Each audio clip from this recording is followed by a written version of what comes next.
London সফরে গিয়েছেন মুখ্যমন্ত্রী মমতা বন্দ্যোপাধ্যায়। অক্সফোর্ড ইউনিভার্সিটির কেলুগ কলেজে বক্তৃতাও দিয়েছেন তিনি, কিন্তু সেখানে বক্তব্য রাখার সময় হাতে প্ল্যাকার্ড নিয়ে মুখ্যমন্ত্রী মমতা বন্দ্যোপাধ্যায়কে কটাক্ষ করে স্টুডেন্ট ফেডারেশন অফ ইন্ডিয়ার সমর্থক ছাত্রবৃন্দরা। তবে এখানেই থেমে নেই গোটা বিষয়টি। এরপর মুখ্যমন্ত্রীকে মিথ্যাবাদী বলেও আক্রমণ শোনানো হয়। তারই প্রতিবাদে শনিবার দিনহাটা কলেজের তৃণমূল ছাত্র পরিষদের পক্ষ থেকে একটি বিক্ষোভ মিছিল বের করে অবস্থান বিক্ষোভ করা হয়। গত 27শে মার্চ আমাদের দেশনেত্রী তথা বাংলার গর্ব মাননীয় মুখ্যমন্ত্রী শ্রী মমতা ব্যানার্জি অক্সফোর্ড বিশ্ববিদ্যালয়ে যে বক্তব্য রাখছিলেন, ওই সময় এসএফআইয়ের কিছু হারমাত বাহিনী আমাদের মমতা ব্যানার্জির বক্তব্য রুখার জন্য বিশৃঙ্খলা সৃষ্টি করে। তারই প্রতিবাদে আজকে আমাদের দিনহাটা কলেজে আমাদের বিক্ষোভ কর্মসূচি পালন করলাম এবং আগামীতেও আমরা করব। যদি এসএফআইরা ক্ষমা না চায় তাহলে আমরা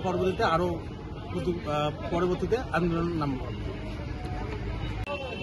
গত 27শে মার্চ অক্সফোর্ড ইউনিভার্সিটিতে মাননীয় মুখ্যমন্ত্রী শ্রী মমতা বন্দ্যোপাধ্যায়ের বক্তব্য চলাকালীন এসএফআই হারমাতরা যেভাবে বিশৃঙ্খলা সৃষ্টি করে এবং বক্তব্যকে রোখার চেষ্টা করে এবং আমাদের মুখ্যমন্ত্রীর সভাকে নষ্ট করার চেষ্টা করে, তারই বিরুদ্ধে আজ সারা রাজ্য জুড়ে এবং আমাদের কুচবিহার জেলা জুড়ে আমাদের দিনহাটা কলেজের সামনে আমরা তৃণমূল ছাত্র পরিষদ আজ অবস্থান বিক্ষোভ কর্মসূচি পালন করলাম এবং তার সাথে সাথে এসএফআইকে আমরা ধিক্কার জানাই।